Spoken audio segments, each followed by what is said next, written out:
Welcome to the Philippine National Police Forensic Group's Forensic Chemistry Division, the branch responsible for analyzing chemical and physical evidence to solve crimes, from identifying illegal drugs to detecting poisons and explosives. Our work turns complex scientific data into clear evidence that stand up in the court. Forensic Chemistry Division is one of the 6 core branches of PNP Forensic Group. Established in 1966 alongside the NBI's Forensic Science Service and formalized under the PNP in 1998. We have the main laboratories in Crame, Manila, with regional facilities in Cebu, Davao, Cagayan de Oro, and Iloilo, serving all 17 police regions across the Philippines.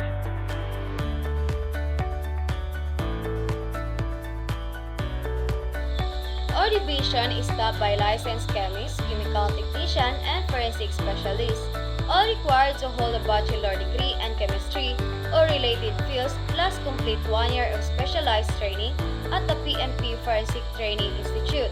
We also maintain partnership with local universities like the University of the Philippines and Ateneo de Manila, University for Research and Quality Assurance. Key equipment in our labs include gas chromatography mask, spectrometry machine, Fourier transform infrared, spectrometers, UV vest, spectrophotometers, and toxicology analyzers, all used to identify and quantify chemical substances in evidence.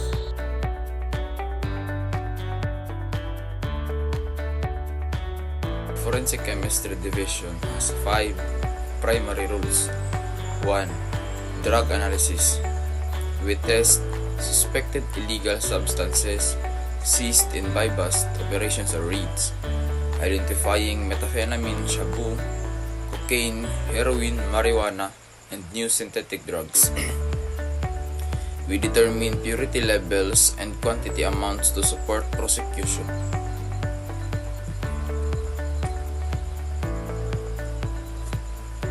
Number 2. Toxicology analysis. We examine blood, urine, tissue, and other biological samples to detect poisons, drugs, or alcohol in cases of suspected poisoning, overdose, or impaired driving. This helps determine cause of death or impairment in criminal cases. Arson and explosive analysis. We analyze debris from fire scenes to detect accelerants like gasoline, kerosene, lighter fluid.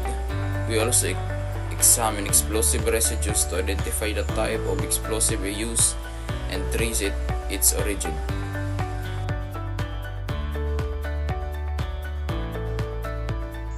Number 4.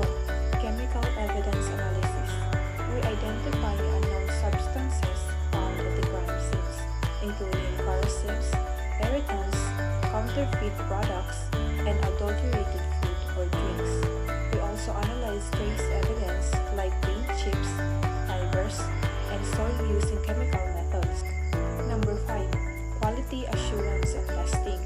We ensure all procedures follow international standards or ISO 17025 accredited and maintain chain of custody for all samples.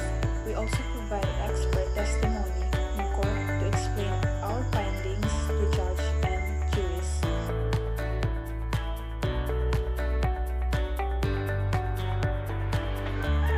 In 2021, the Davao Regional Forensic Chemistry Division solved a complex poisoning case that had initially been ruled as natural death. A 42-year-old farmer was found dead in his home. Initial medical examination suggested heart failure, but his family insisted something was wrong.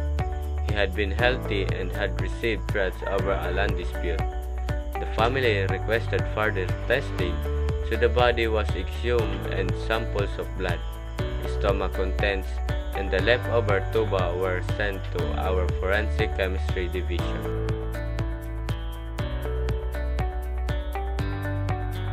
Using GCMS and FTRI analysis, our chemists detected high levels of Paracount, a highly toxic agriculture herbicide, in both the victim's blood and the tuba sample.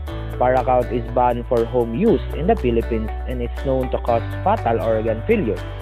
Further, investigation led to a neighbor who had access to Paracount for his farm. Our lab confirmed the Paracount from the neighbor's supply matched exactly with what was found in the victim's system. The suspect later confessed to spiking the victim's tuba during a visit. Thanks to the Forensic Chemist Division detailed analysis, the victim's death was ruled a homicide and the suspect was convicted in 2022, bridging justice to the family.